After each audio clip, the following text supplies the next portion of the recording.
세계적인 피아니스트의 손목에 채워지려 했던 것은 영광의 팔찌가 아니라 평생을 감옥에서 썩게 할 부구로의 사슬이었습니다.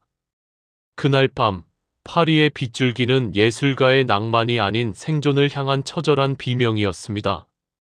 1977년 7월 30일 폭우가 쏟아지는 프랑스 파리 드골 공항의 차가운 금속성 소음. 젊은 백건우가 갓 돌을 지난 딸을 가슴에 안고 주위를 살피며 긴박하게 걸어갑니다. 아내 윤정희의 눈동자는 공포로 심하게 흔들리고 있습니다. 1977년 7월 프랑스 파리는 예술의 향기가 아닌 지독한 냉전의 피냄새로 가득 차 있었습니다. 당시 31세의 청년 피아니스트 백건우는 이미 유럽 음악계에서 건반 위의 구도자라는 극찬을 받으며 거장의 반열에 오르고 있던 귀한 인재였습니다.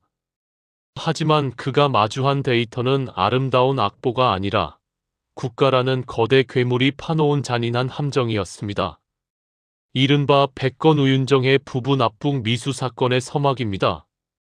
이 사건의 이면을 현미경으로 들여다보면 당시 북한 공작원들이 한 천재 예술가 가정을 파괴하기 위해 얼마나 치밀하고 악랄한 데이터를 수집했는지 알 수 있습니다. 그들은 백건우의 가장 약한 고리인 예술적 동경과 가족애를 정밀하게 타격했습니다. 북한 공작원들은 당시 유고슬라비아 자그레브에서 열리는 대규모 연주회와 거액의 출연료라는 가난한 유학파 예술가에게는 거부하기 힘든 미끼를 던졌습니다. 그들은 백건우가 존경하던 선배 음악가들을 사칭하거나 매수하여 심리적 방어막을 완전히 무너뜨렸습니다. 백건우는 오직 음악적 성취를 위해, 그리고 사랑하는 아내 윤정희와 이제 막 첫 돌을 지난 어린 딸에게 더 나은 환경을 만들어주기 위해 그 위험한 초대에 응했습니다. 그러나 7월 30일 자그레브에 도착했을 때 그들을 기다리고 있던 것은 화려한 공연장이 아닌 창문이 모두 가려진 의문의 저택과 살기를 내뿜는 사내들이었습니다. 이 지점에서 백건우의 본능적인 도끼가 발휘되기 시작합니다. 그는 저택에 들어서는 순간 공기 중에 감도는 비정상적인 정적과 사내들의 어설픈 환대 속에서 죽음의 냄새를 맡았습니다. 그는 당시의 상황을 훗날 심장이 입 밖으로 튀어나올 것 같은 공포였지만 딸의 손을 잡는 순간 머릿속이 얼음처럼 차가워졌다고 회고했습니다. 백건우는 지체하지 않았습니다. 그는 화장실에 가는 척하며 저택의 구조를 파악했고 감시가 소홀한 틈을 타 아내의 옆구리를 찔러 신호를 보냈습니다. 31세의 젊은 아버지는 건반을 두드리던 그 섬세한 손가락으로 딸의 입을 막고 어둠을 틈타 저택 뒷담을 넘었습니다. 이것은 복싱 경기보다 더 치열한 생존의 라운드였습니다. 탈출 후 파리로 돌아오는 과정은 그야말로 지옥의 연속이었습니다. 북한 공작조는 끈질기게 그들의 뒤를 쫓았습니다. 백건우는 공항으로 향하는 길에 몇 번이나 차를 갈아타야 했고 길거리의 평범한 행인조차 믿지 못하는 극단적인 의심 상태에 빠졌습니다. 그가 파리 드골 공항에 도착했을 때 그를 기다리고 있던 것은 파리의 낭만이 아니라 자신들을 납치하려는 괴한들의 물리적 압박이었습니다. 공항 터미널 한복판에서 백건우는 딸을 안고 미친 듯이 질주했습니다. 프랑스 경찰에 도움을 요청하기까지의 그 짧은 몇 분이 백건우에게는 영원과도 같은 시간이었습니다. 만약 그가 여기서 단 1초라도 주저했거나 예술가 특유의 유약함에 빠져 상황을 낙관했다면 오늘날 우리가 아는 거장 백건우의 음악은 북한의 수용소 어딘가에서 영원히 매몰되었을 것입니다. 우리는 이 사건의 데이터를 통해 백건우라는 인간의 본질적인 강인함을 해부해야 합니다. 그는 단순히 운이 좋아 탈출한 것이 아닙니다. 그는 위기의 순간에 자신의 모든 감각을 생존이라는 데이터에 집중시켰고 가족을 지키기 위해 기꺼이 야수가 되기를 선택했습니다. 파리 주재 한국 대사관으로 간신히 몸을 숨긴 뒤 백건우는 온몸에 힘이 풀려 바닥에 고꾸라졌습니다. 하지만 그의 손은 여전히 딸의 옷자락을 꽉 쥐고 있었습니다. 이 사건은 백건우의 인생 드라마에서 가장 강력한 각성의 계기가 되었습니다. 그는 깨달았습니다. 세상은 아름다운 선율로만 가득 찬 곳이 아니며 나의 음악을 지키기 위해서는 먼저 나의 삶을 지킬 수 있는 도끼가 필요하다는 사실을 말입니다. 사건 이후 백건우는 지독한 트라우마에 시달렸습니다. 밤마다 문고리를 확인하고 낯선 사람의 발자국 소리에도 피아노 뚜껑을 덮을 만큼 심리적으로 무너져 내렸습니다. 그러나 여기서 거장의 진짜 도끼가 드러납니다. 그는 이 공포에 잠식되지 않았습니다. 오히려 그 공포를 건반 위로 쏟아부었습니다. 그는 파리의 좁은 아파트에 스스로를 가두고 세상과의 단절을 선택했습니다. 그리고 그 고립된 시간 동안 그는 베토벤의 고뇌와 리스트의 광기를 자신의 것으로 체화시켰습니다. 1970년대 후반 백건우의 연주는 이전보다 훨씬 더 날카롭고 공격적이며 동시에 처절한 고독을 담게 되었습니다. 그는 자신의 비극을 지워내려 하지 않고 그 비극을 거대한 예술적 벽돌로 삼아 자신의 성을 쌓아 올렸습니다. 당시 그가 연습하던 곡들을 현미경으로 들여다보면 인간의 육체적 한계를 시험하는 난곡들이 줄을 이룹니다. 손가락 뼈마디가 비명을 지를 정도의 고난도 기교를 반복하며 그는 그날 밤 파리에서 느꼈던 죽음의 공포를 물리적 고통으로 치환했습니다. 피아노 소리가 내 비명보다 커야만 살 수 있을 것 같았다는 그의 고백은 당시 그가 얼마나 처절한 사투를 벌였는지 증명하는 팩트입니다. 그는 단순한 피아니스트가 아니라 자신의 영혼을 지키기 위해 건반이라는 방패를 들고 싸우는 전사였습니다. 시청자 여러분, 백건우의 이 30대 기록이 우리 시니어들에게 주는 첫 번째 교훈은 무엇입니까? 인생의 전성기에 찾아온 예기치 못한 비극, 나의 모든 노력을 한순간에 잿더미로 만들 수 있는 거대 권력의 위협 앞에서도 우리는 나의 길을 포기해서는 안 된다는 것입니다. 백건우는 납치 미수 사건으로 인해 정신적으로 완전히 파괴될 수 있었지만 그는 그 파편들을 모아 더 단단한 예술적 자아를 재건했습니다. 그는 비겁하게 숨지 않았고 자신의 상처를 훈장으로 삼아 다시 무대 위로 올라갔습니다. 여러분의 삶에도 파리의 밤처럼 어두운 그림자가 드리운 적이 있습니까?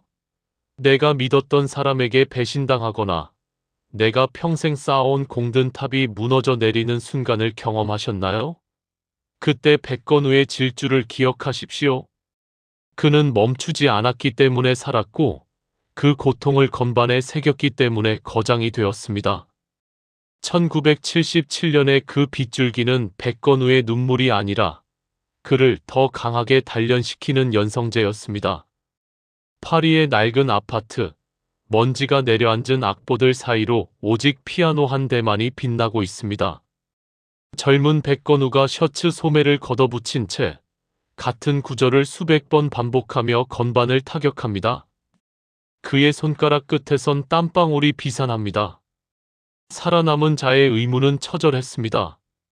납치의 공포를 씻어낼 수 있는 것은 오직 완벽한 타건뿐이었습니다.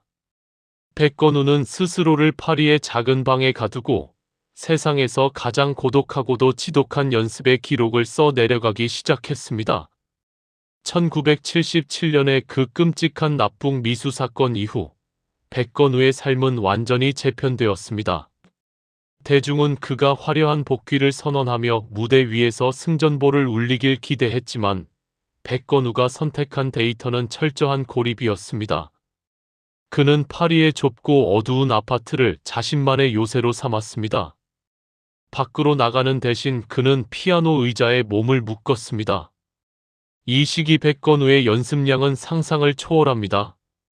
당시 주변인들의 증언에 따르면 그의 아파트에선 해가 뜨기 전부터 달이 치고 난 후까지 단 한순간도 피아노 소리가 멈춘 적이 없었다고 합니다. 이것은 단순한 연습이 아니라 외부의 위협으로부터 자신과 가족을 지키기 위한 일종의 무력 시위이자 종교적 수행이었습니다. 우리는 여기서 백건우의 연습 데이터를 현미경으로 들여다봐야 합니다. 그는 한 곡을 마스터하기 위해 악보를 단순히 외우는 것에 그치지 않았습니다. 그는 작곡가가 곡을 쓸 당시의 심리 상태, 그 시대의 기후, 심지어 작곡가가 마셨던 와인의 종류까지 추적하며 곡의 DNA를 해부했습니다. 특히 그가 몰두했던 프란츠 리스트의 곡들은 인간의 손가락 구조를 초월하는 기교를 요구합니다. 백건우는 이 난곡들을 정복하기 위해 자신의 손가락 근육을 하나하나 분절하여 훈련시켰습니다. 손가락 끝에 신경이 마비될 정도로 반복되는 타건 속에서 그는 파리의 빗길을 달리던 그 공포의 기억을 예술적 에너지로 전이시켰습니다. 이 시기 백건우의 도끼는 결벽에 가까웠습니다. 그는 연주회 제안이 들어와도 자신이 만족할 만한 수준의 해석이 완성되지 않으면 가차없이 거절했습니다. 경제적인 궁핍함이 찾아와도 타협하지 않았습니다. 당시 아내 윤정희는 한국 최고의 톱배우였지만 파리에서는 그저 가난한 유학생의 아내이자 간호사 같은 존재로 살았습니다. 백건우는 그런 아내의 희생을 보며 심장이 찢어지는 고통을 느꼈지만 그럴수록 더욱 건반에 매달렸습니다. 내가 어설프게 무대에 서는 것은 우리 가족을 사선으로 몰아넣었던 그 운명에게 지는 것이다. 백건우는 매일 아침 거울을 보며 이 말을 되새겼습니다. 그의 피아노는 이제 음악을 넘어선 생존의 칼날이 되어가고 있었습니다. 백건우의 40대와 50대 기록을 보면 그는 전 세계를 유랑하는 음악적 유목민의 삶을 자처했습니다. 그는 비행기 안에서도 무릎 위에 종이 건반을 그려놓고 손가락 연습을 멈추지 않았습니다. 실제 피아노가 없는 곳에서도 그의 뇌세포는 끊임없이 악보의 데이터를 처리하고 있었습니다. 이 지독한 몰입은 그를 세상으로부터 단절시켰지만 동시에 그 누구도 범접할 수 없는 백건우만의 소리를 만들어냈습니다. 그의 소리는 예쁘거나 화려하지 않았습니다. 대신 바위를 뚫고 나오는 정수기 물처럼 차갑고 동시에 심장을 꿰뚫는 묵직한 힘이 있었습니다. 평론가들은 그의 연주를 보고 소리 하나하나에 목숨을 건 것 같다고 평했습니다. 그것은 수사적인 표현이 아니라 백건우의 삶 자체가 투영된 실체적인 팩트였습니다. 이 챕터에서 우리가 주목해야 할 데이터는 백건우의 악보 수집입니다. 그는 전 세계의 낡은 서점을 뒤지며 희귀한 악보들을 수집하고 그 속에 숨겨진 작곡가의 의도를 찾아내는 데 집착했습니다. 남들이 다치는 흔한 해석을 거부하고 오직 자신만이 낼 수 있는 진실된 음을 찾기 위해 그는 수만 페이지의 문헌을 탐독했습니다. 이것은 시니어들에게 매우 중요한 시사점을 던집니다. 자신의 분야에서 대체 불가능한 존재가 되기 위해 남들이 보지 않는 곳에서 얼마나 지독하게 기초를 다지고 데이터를 쌓아야 하는지를 백건우는 온몸으로 증명했습니다. 그의 손등에 튀어오른 힘줄은 그가 보낸 고독한 시간의 굴곡을 그대로 보여주는 훈장이었습니다.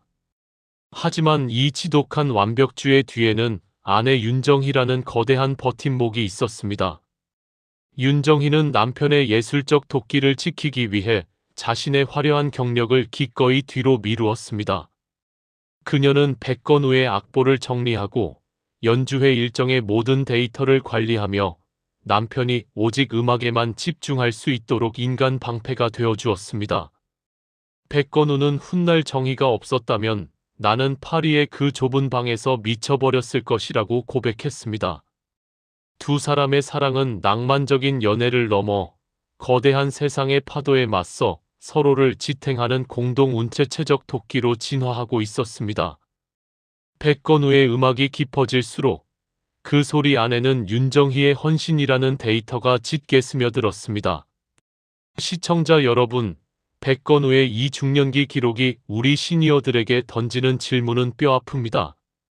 당신은 당신의 분야에서 백건우만큼 스스로를 고립시켜 본 적이 있는가? 우리는 성공을 원하지만 그 성공을 위해 필요한 고독의 시간은 견디기 힘들어합니다. 하지만 백건우를 보십시오. 그는 납치의 공포라는 최악의 환경을 집중의 환경으로 역전시켰습니다. 세상이 자신을 잊어가는 것처럼 보일 때 그는 오히려 자신의 내면을 더 화려하게 꽃피웠습니다. 은퇴를 고민할 나이에 그는 오히려 새로운 작곡가의 전곡 연주를 준비하며 자신의 전성기를 스스로 설계했습니다. 백건우의 도끼는 정적인 폭발입니다. 겉으로는 조용히 피아노 앞에 앉아 있는 것 같지만 그 내면에서는 수만 번의 타건과 수천 번의 해석이 충돌하며 거대한 에너지를 만들어내고 있었습니다.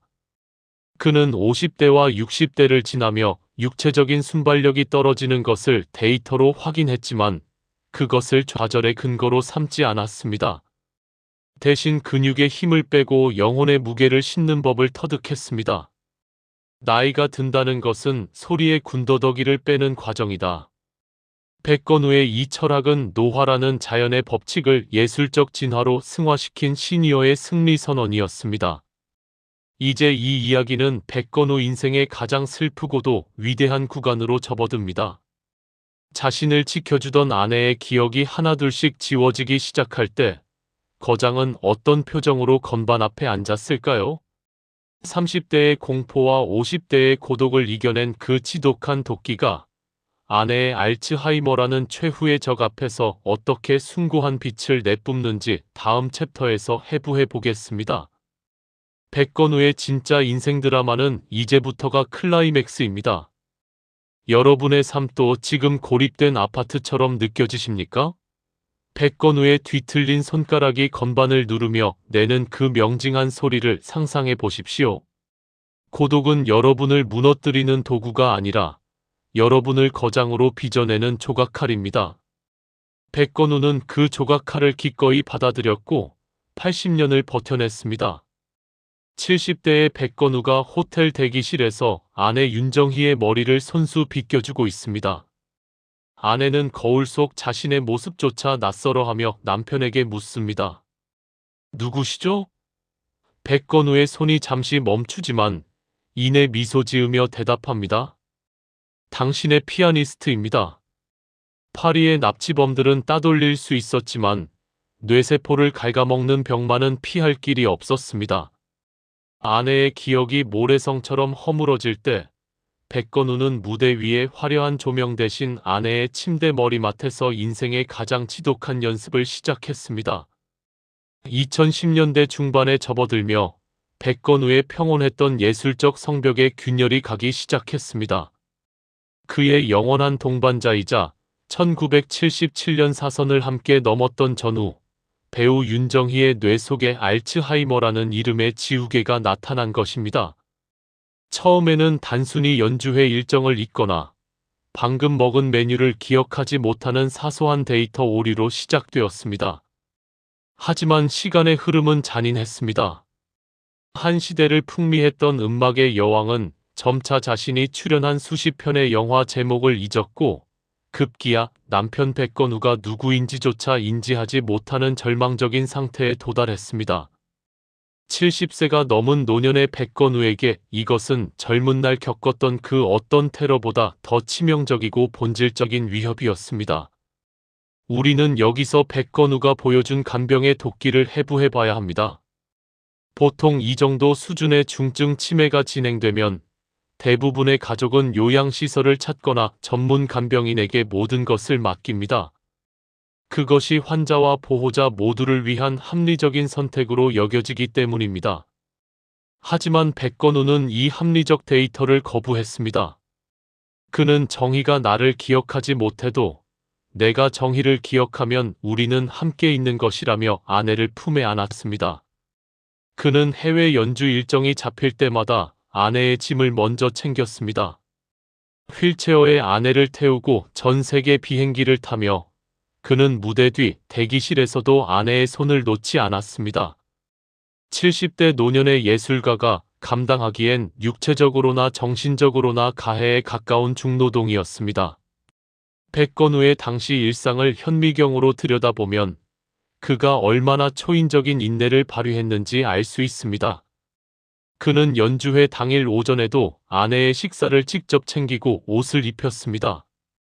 아내는 가끔 발작적으로 거부감을 표시하거나 소리를 지르기도 했지만 백건우는 단 한 번도 목소리를 높이지 않았습니다. 그는 아내를 진정시킨 뒤 공연 시작 1시간 전에서야 비로소 피아노 앞에 앉아 손을 풀었습니다.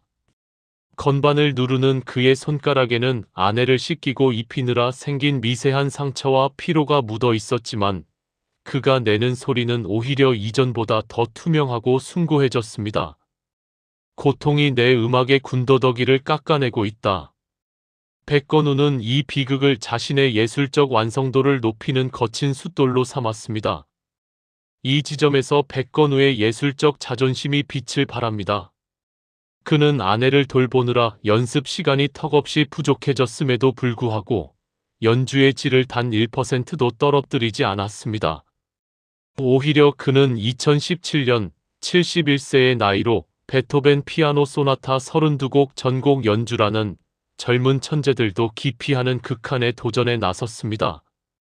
8일 연속으로 매일 다른 프로그램을 소화해야 하는 이 미친 일정은 신체적 붕괴를 각오한 도박이었습니다. 밤에는 환자인 아내를 돌보고 낮에는 베토벤의 우주와 싸워야 했던 백건우의 24시간은 그 자체로 하나의 거대한 사투였습니다. 그는 아내가 잠든 틈을 타 헤드폰을 끼고 디지털 피아노를 치며 악보를 외웠습니다. 그의 도끼는 아내의 기억이 사라지는 속도보다 내가 베토벤을 이해하는 속도가 더 빨라야 한다는 절박함에서 나왔습니다. 시니어 여러분, 백건우의 이 처절한 데이터를 보며 우리는 무엇을 깨달아야 합니까? 많은 이들이 나이가 들고 배우자가 병들면 자신의 삶을 희생이라고 표현하며 포기합니다. 내 인생은 이제 끝났다며 우울의 늪으로 걸어 들어갑니다. 하지만 백건우는 희생이라는 단어를 동행으로 리부트했습니다. 그는 아내를 돌보는 행위를 자신의 음악적 깊이를 더하는 수행의 과정으로 승화시켰습니다. 그는 연주회 무대 위에서 아내를 향한 그리움과 슬픔을 선율에 담아냈고 관객들은 그 소리에서 한 인간이 운명의 가혹함에 맞서 보여줄 수 있는 최대치의 품격을 목격했습니다.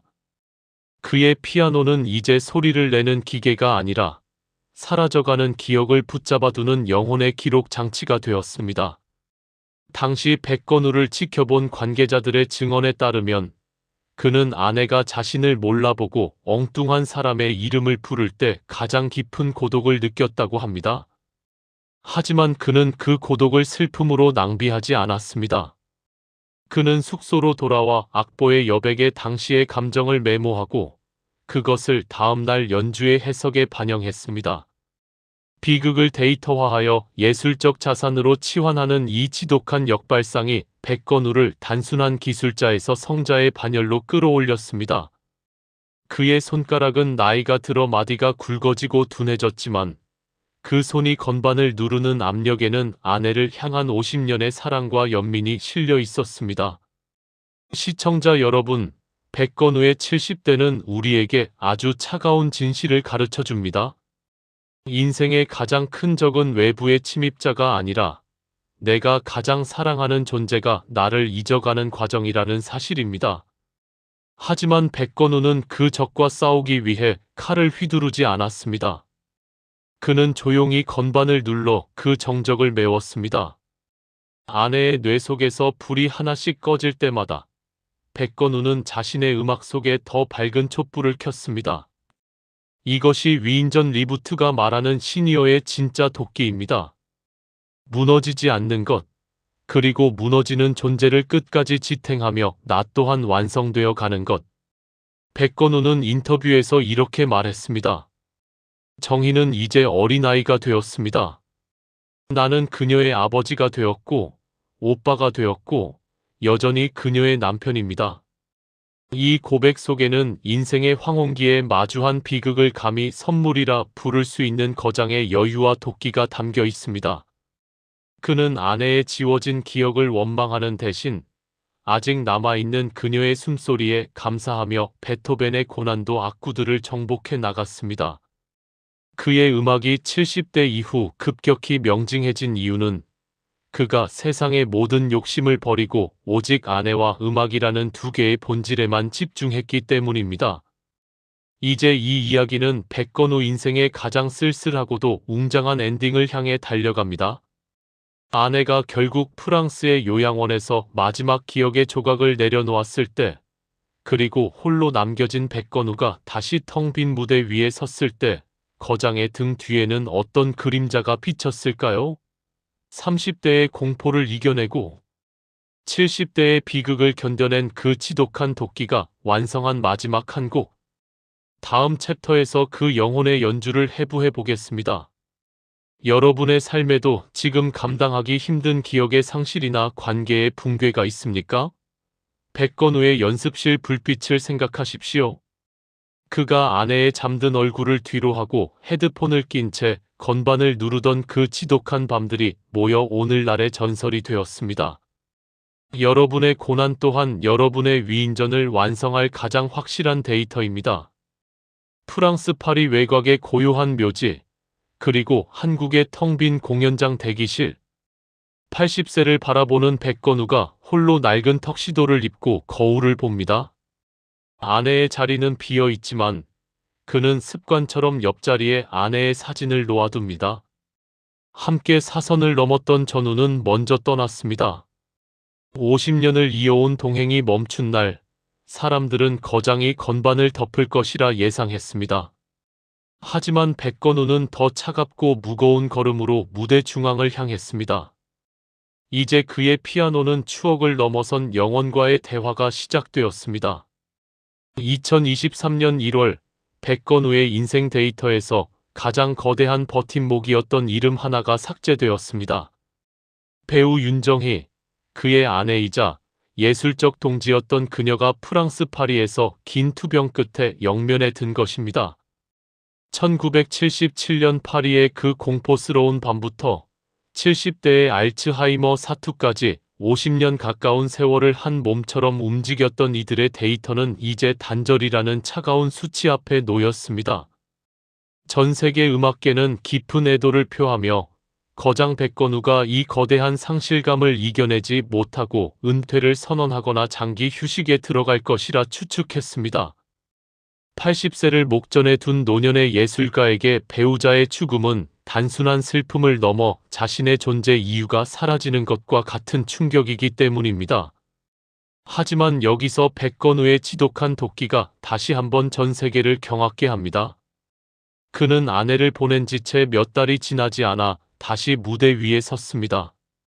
그가 선택한 것은 화려한 위로의 곡이 아니라 오히려 더 깊은 심연으로 파고드는 무겁고 진지한 프로그램들이었습니다. 우리는 이 시기 백건우의 연주 데이터를 현미경으로 분석해야 합니다. 그의 소리는 이전과 확연히 달라졌습니다. 슬픔에 젖어 축축한 소리가 아니라 오히려 영하의 날씨에 얼어붙은 얼음처럼 날카롭고 명징한 소리로 변모했습니다. 그는 감정에 휘둘려 연주를 망치는 것을 용납하지 않았습니다. 정희는 내 음악이 멈추는 것을 원치 않을 것이다. 이 한 문장의 도끼가 그를 다시 피아노 의자에 앉혔습니다. 백건우의 연습실 기록을 보면 아내 사별 후 그의 몰입도는 광기에 가까워졌습니다. 그는 파리의 아파트에서 홀로 식사를 해결하며 남은 시간을 오직 악보 해독에 쏟아부었습니다. 아내가 쓰던 화장대, 아내가 앉아있던 소파를 보며 밀려오는 그리움을 그는 건반을 두드리는 물리적 타격으로 분쇄했습니다. 그는 슈만의 고독한 내면을 연구하며 작곡가가 미쳐가면서도 붙잡으려 했던 그 마지막 음들을 자신의 손가락 끝으로 재현해냈습니다. 이것은 시니어들에게 주는 아주 서늘한 교훈입니다. 상실의 고통에 잠식당해 눈물로 시간을 보내는 대신 그 고통을 에너지원으로 삼아 자신의 업을 완성하는 단계로 나아가는 법을 백건우는 온몸으로 보여주었습니다. 그의 무대 위 매너 또한 더욱 엄숙해졌습니다. 그는 연주회장의 아내의 자리를 마련하지 않았지만 연주를 시작하기 전 잠시 눈을 감고 아내와 소통하는 시간을 가졌습니다. 그리고 시작되는 첫음, 관객들은 그 소리에서 한 인간이 겪을 수 있는 모든 비극이 정제되어 나오는 숭고함을 느꼈습니다. 그는 더 이상 관객을 의식하지 않았습니다. 그의 연주는 이제 하늘에 있는 아내에게 보내는 음악적 편지이자 자신을 지탱해온 신념에 대한 최후의 보고서였습니다. 80세 노장의 손가락은 때로 마디마디가 쑤시고 저려왔지만 백건우는 타건의 강도를 낮추지 않았습니다. 오히려 그는 육체가 쇠약해질수록 영혼의 힘을 빌려 더 강하게 눌러야 한다며 스스로를 몰아붙였습니다. 백건우의 도끼는 철저한 독립에서 나옵니다. 그는 아내라는 거대한 기둥이 사라진 뒤 스스로가 스스로의 기둥이 되어야 함을 깨달았습니다. 그는 매니저나 수행원에게 의존하기보다 스스로 연주복을 챙기고 악보를 가방에 넣었습니다. 80세의 거장이 무거운 가방을 들고 공항 터미널을 걷는 데이터는 그가 여전히 현역 전사임을 증명하는 실체적인 팩트입니다. 그는 시니어들이 흔히 빠지기 쉬운 보호받고 싶어하는 욕구를 가차없이 잘라냈습니다. 예술가는 죽는 순간까지 홀로 서 있어야 한다. 이 지독한 고독의 철학이 그를 무대 위의 거인으로 남게 했습니다. 우리는 여기서 백건우가 선택한 최근의 작곡가 가브리엘 포레에 주목해야 합니다. 포레의 음악은 겉으로는 평온해 보이지만 그 내면에는 지독한 우울과 고독이 깔려 있습니다. 백건우는 80세의 나이에 이 포레의 전곡을 녹음하고 연주하며 자신의 상실감을 우아하고 절제된 선율로 승화시켰습니다. 소리를 지르는 대신 침묵으로 응수하고 격정적으로 울부짖는 대신 나지막이 은조리는 그의 연주 방식은 시니어 예술의 정수를 보여줍니다. 이것은 데이터로 환산할 수 없는 인생의 깊이입니다. 그는 아내의 부재라는 거대한 구멍을 포레의 정제된 소리로 메워나갔습니다. 시청자 여러분, 백건우의 80대 서사는 우리에게 무엇을 시사합니까? 우리는 나이가 들고 소중한 사람을 잃으면 인생의 커튼을 내리려 합니다. 하지만 백건우는 그 커튼을 다시 젖히고 텅 빈 무대 조명 아래로 걸어 나왔습니다. 그는 슬픔이 자신을 지배하게 두지 않았습니다. 대신 자신이 슬픔을 지배하여 그것을 세상에서 가장 아름다운 상실의 미학으로 조각해냈습니다. 그의 연주를 들으며 눈물을 흘리는 것은 관객들이지만 그 눈물을 닦아내고 다음 곡을 준비하는 것은 거장 자신입니다. 이 지독한 자기 통제력이 바로 우리가 배워야 할 시니어의 진짜 도끼입니다. 백건우는 인터뷰에서 이렇게 말했습니다.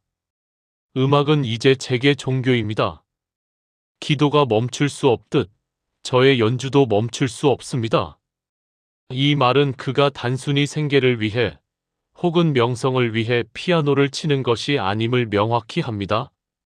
그는 자신의 삶을 지키기 위해 그리고 먼저 떠난 아내와의 약속을 지키기 위해 건반이라는 제단 위에 매일 자신의 진액을 쏟아붓고 있습니다. 그의 손등 위에 굵게 튀어나온 혈관은 그가 보내는 매 순간이 얼마나 치열한 전투인지를 보여주는 데이터입니다. 암전된 무대 위, 오직 피아노 한 대에만 떨어지는 핀 조명. 80세의 백건우가 천천히 걸어 나와 의자에 앉습니다.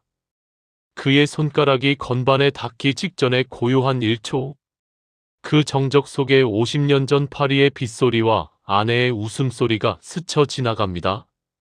백건우에게 은퇴란 존재하지 않았습니다. 육신이 낡아지고 기억이 풍화되어도 그가 마지막까지 붙들고 있는 것은 내일 연주할 악보였습니다. 이제 여러분의 인생 드라마를 보십시오.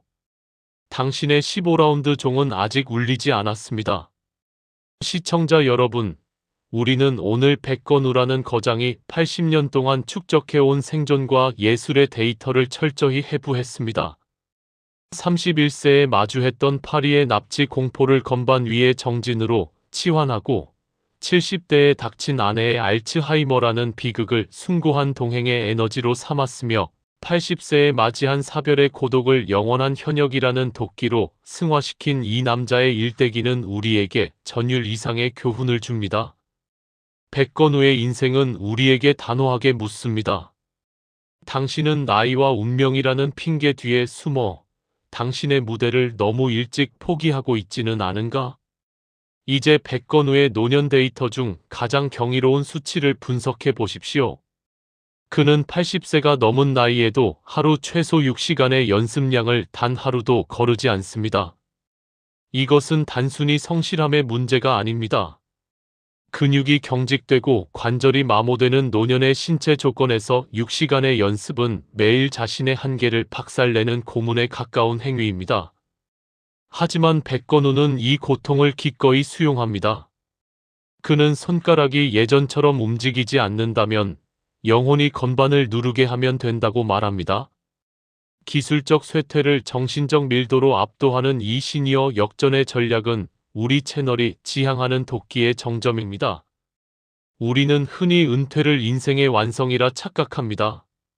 이만큼 살았으면 이제 쉬어도 된다는 합리화는 시니어의 성장을 가로막는 가장 치명적인 독입니다.